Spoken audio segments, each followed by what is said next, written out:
habang hinahanda ito ni Jing ay nakatingin lang ito si Don Prix.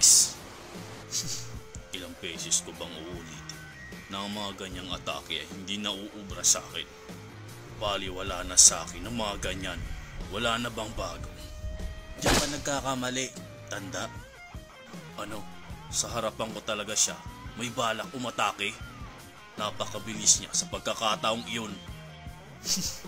Magaling. Magaling ang isang ito. Napapahanga mo ako, bata. At dito na nga, ibinigay na nga ni Jing ang kanyang atake. Sabog na nga na naman. Dahil sa kanilang malalakas na atake. Napuruhan na nga ba ni Jing etong si Don sa pag-atake na yon? Ano? Hindi maaari. Paano? Nasangganyan lang ng ganun ang aking gagawin.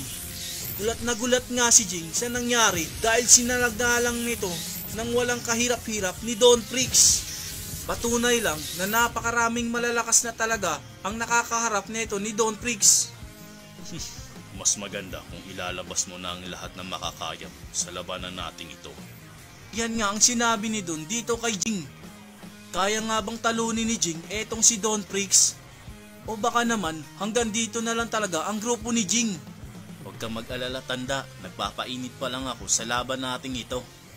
At biglang, isang atake pa ang ginawa nito ni Jing. At ipinwersa niya pang isinuntok etong atake niya dito kay Don. At sapul naman etong si Don Prix sa sikmura. Makikita nga natin na talagang napuruhan at nasaktan etong si Don sa ginawang atake ni Jing. Dahil nga sa napakalakas na suntok ni Jing ay napakalayo talaga ng itinalsik nito ni Don Prix. Dahil sa lakas nito ay hindi niya kayang pigilan ang kanyang pagkatalsik at tumama siya sa napakalaking bato. Sa pagkakataong yun ay napakahusay nga ng iginawa ni Jing na pag-atake. At teka, hindi pa pala ito tapos. May kasunod pa palang gagawin na atake etong si Jing na naman. Anong klaseng atake ang gagawin niya? Isang bagong abilidad na naman ang ipinakita ni Jing na sunod-sunod na umatake dito kay Don Prix. Walang tigil nga ang pagbagsak ng ataking ito at sabay sabog na naman. Wasak na wasak ang paligid kung saan nga nakabaon etong si Don Prix. Hindi na talaga pinagbibigyan ni Jing etong si Don. At may kasunod pa. Hindi lang yan, tanda. Meron pang kasunod. Ang lahat ng ito ay para sa'yo. Tanggapin mo. Ngunit ano nga na naman ba itong ipapakita sa atin ni Jing? Anong klaseng abilidad na naman ba ito?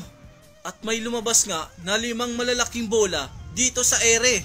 Nakatitig at pinagmamasdan nga lang ni Jing ang mangyayari sa kanyang ginawang pag-atake. Tikman mo ang aking pamaskong pag-atake para sa'yo, tanda. At dahan-dahan na ngang bumababa ang malalaking bola na ito kung saan nga nakabaon etong si Don Prix. Ang mga bolang itim na ito ay pulitong gawa sa nen na kayang sumabog na sobrang lakas at ayan na nga! Napakalawak nga ng nilikhang pagsabog ng atake ni Jing at sa ibang bahagi ng lugar ng Dark Continent ay ramdam ito. Napakalakas ng inilikhang pag-atake